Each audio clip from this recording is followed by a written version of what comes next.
Decision support has been around since the late 1950s. At least that was the first recorded, where airline traffic controllers needed help in better managing and deciding which flights should come into a runway.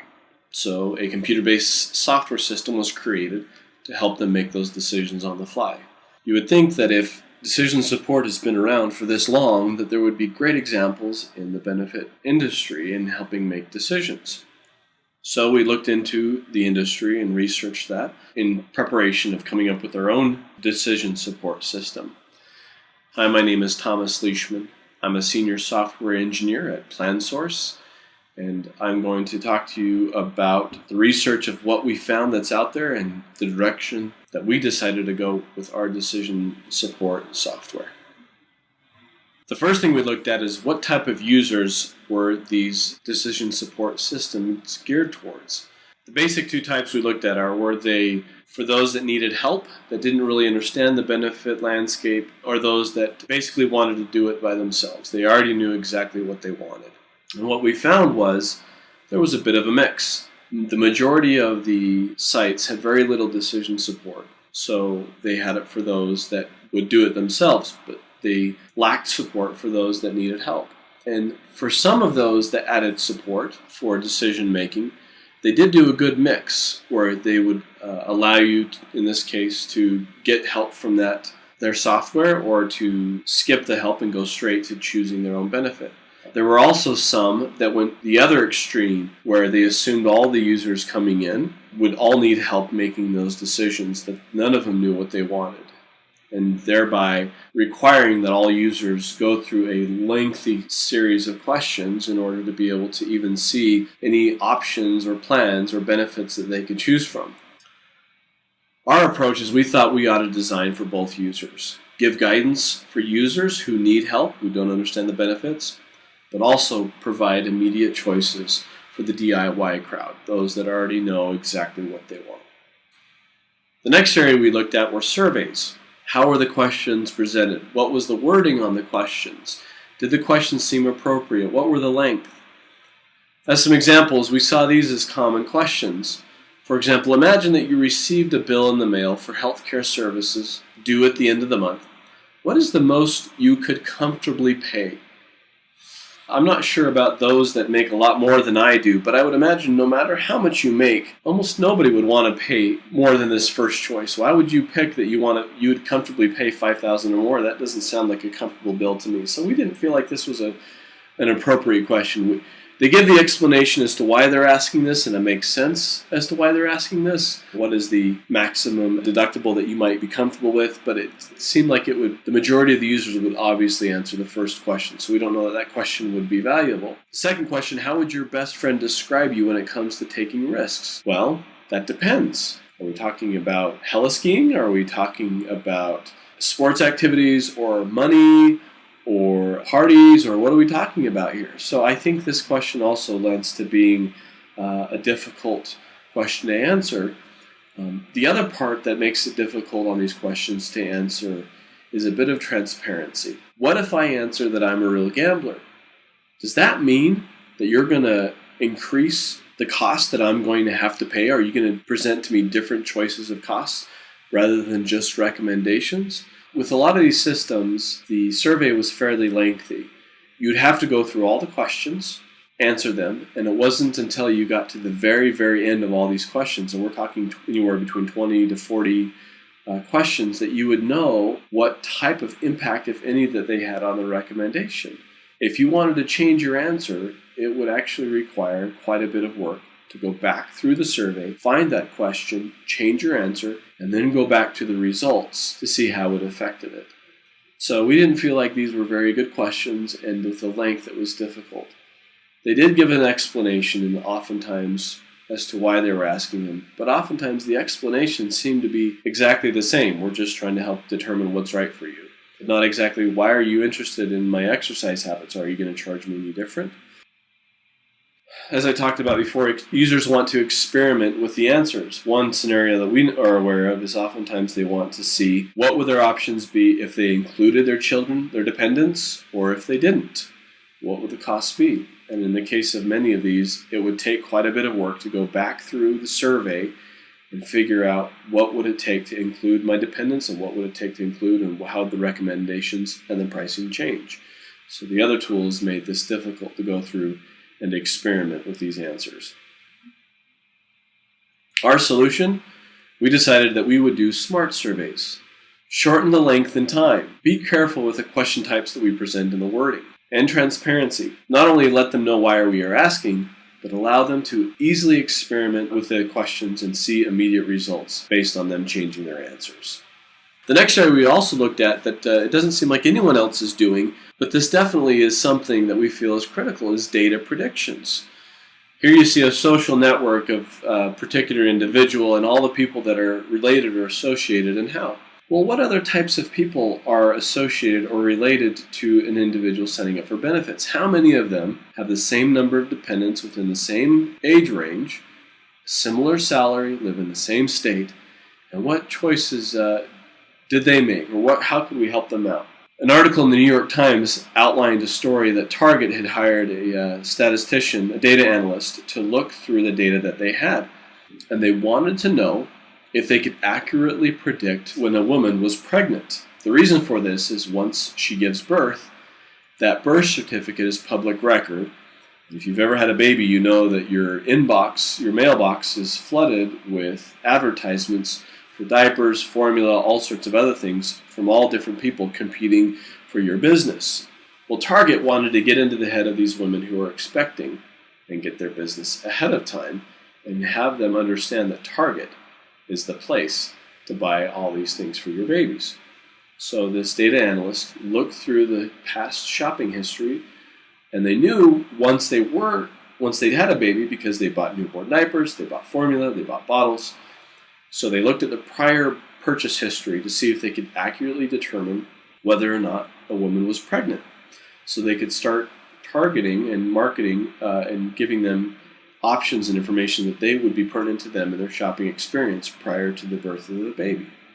They had a model that they thought they had accurate, and they started sending out flyers, advertising coupons for those women that are pregnant. One day a father came into the store early on when they were doing this and was yelling at the Target manager that this manager was trying to get his daughter pregnant, his 16-year-old daughter. And he was furious that they would send an ad addressed to his daughter with advertisements for baby supplies. A few days later, apparently, this father came back and apologized because apparently Target knew that his 16-year-old daughter was pregnant before he did. So their data model was pretty accurate, but they fine-tuned and modeled it so that it wouldn't be so invasive.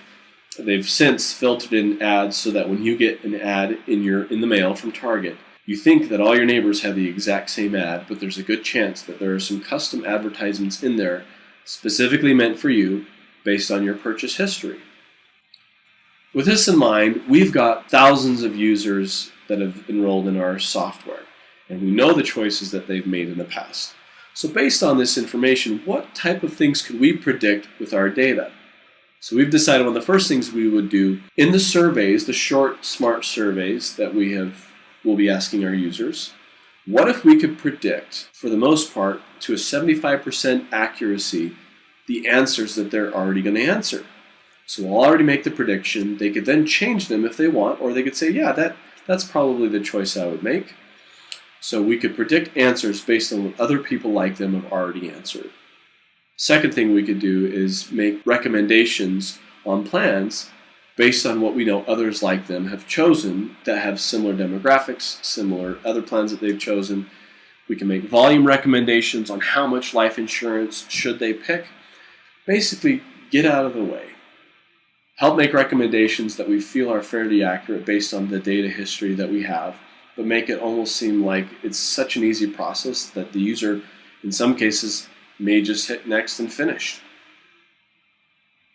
Another area we looked at was decision psychology. There was a man named Dan Ariely who wrote a book that talked about how we make decisions. And one of the things they did was they studied organ donors in Europe. And they noticed there was a big gap between those that opted to donate their organs, which you can see the blue on the right, and those that opted not to, the yellow on the left, there were less in Denmark, Netherlands, United Kingdom, and Germany, whereas Austria and others had a lot more. And they wanted to know why there was such a big gap and there wasn't some middle ground. Come to find out, the Netherlands on the far left, second from the far left, they had gotten as far as they did because they sent a personal letter to every citizen begging them to check this box and to donate their organs in the event of a death. So why would the ones on the right be more? And they thought, well, maybe it was cultural. Maybe in their culture they cared more about humanity than the ones on the left, except for there were similar cultures.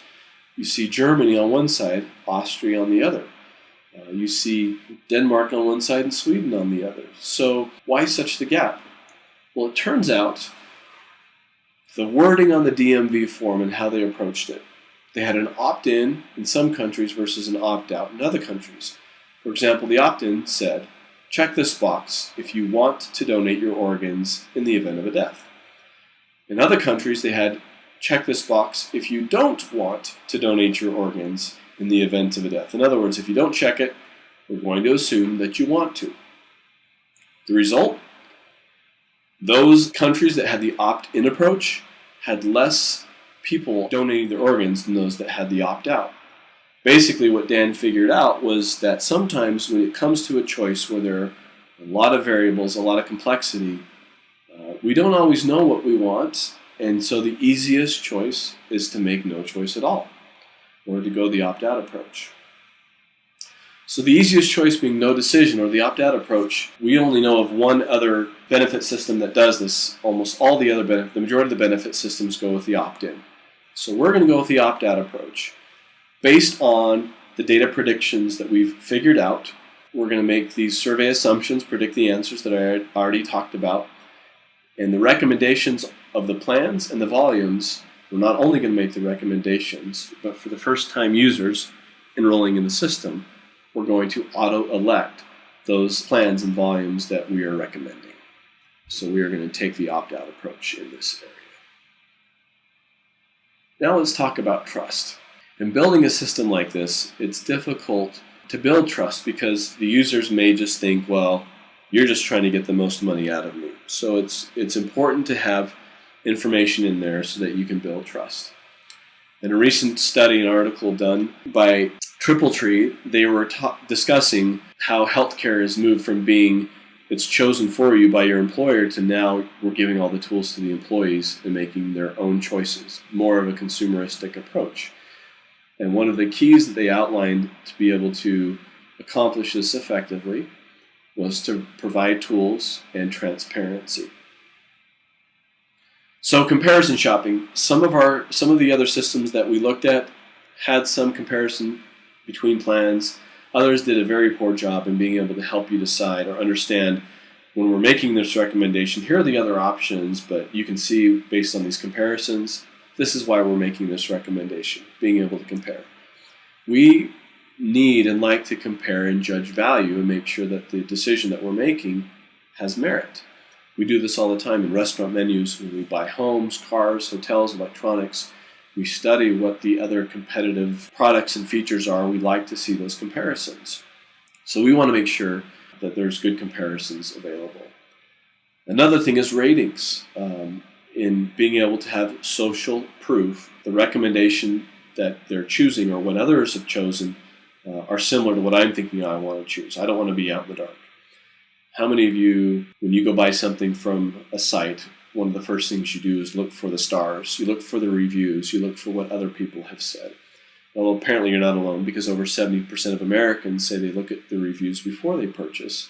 And even 63% of them said that they would more likely purchase if they had reviews versus those that don't. In fact, even a study they did recently of a utility company trying to encourage their customers to use less energy by turning on fans in lieu of air conditioning. They tried several methods. The first one was they sent out flyers indicating they would save $54 a month on the utility bill. Didn't have much of an impact. The second effort they had was advertisements saying, well, you could prevent the release of 260 pounds of greenhouse gases each month. The green approach you've heard of still didn't have much of an impact. The third advertisement was that they could save energy, that saving energy is socially responsible. Still didn't have much of an impact. The final one that had a significant impact, finally, of all the things they tried was they informed users, in some cases, that 77% of their neighbors were actively using fans to save energy already. They provided social proof that their neighbors, others like them, had made this choice already. And this made the largest of those four impacts in what they were trying to do. So social proof and seeing reviews does help influence behavior and help people make their decisions and let them know they're not in the dark, that other people are making these same choices, and they're less fearful of making bad choices. So our solutions for building trust would be better transparency, showing total cost calculations, which we want to show if you were to get this benefit, how much might it cost you in this coming year? Giving plan comparisons, how much would it even cost me if I didn't have this plan, if I didn't have dental insurance? And then also providing social proof, which most systems out there in the benefit space don't provide this. How popular is this plan or volume? Are other people choosing it? And even eventually we'd like to get to the point where showing them that others like you with 3 dependents and this much salary made this choice, so that I could know that that is the best choice for me.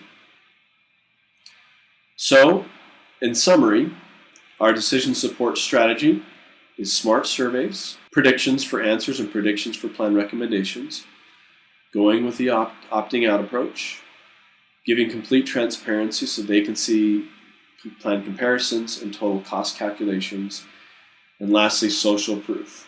What did others choose? And am I in the dark? And providing these tools for those that know exactly what they want and those that have no idea, and making it a seamless and easy approach for them to make their final choice. Thank you for your time. I hope you enjoyed this demo, and the direction that we have chosen to take we think is great for our decision support system.